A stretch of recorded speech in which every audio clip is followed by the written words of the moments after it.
শ্রদ্ধা সবসময় চায় তার বোন কীর্তির ভালো এবং গোটা পরিবারেরই ভালো। তবুও শ্রদ্ধা কারো কাছে কেন ভালো হতে পারে না?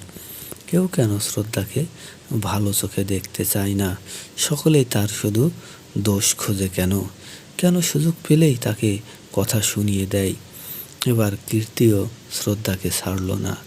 কীর্তি বলল, তুই আমার মেয়েকে আমাকে না বলেই কেন ডাক্তারের কাছে নিয়ে গিয়েছিস? তুই তো তার মা না, তুই তাকে নিয়ে যেতে পারিস না।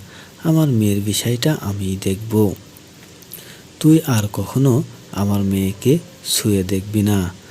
এমন কথা কীর্তির মুখে শুনে শ্রদ্ধা ভীষণ কষ্ট পায়। শ্রদ্ধা ভাবে, সত্যিই তো, আমি তো ওর মা নই। তাহলে আমি কেন ওর এত ভালো চাইতেছি? এটা বুঝে আমার ভুলই হয়েছে।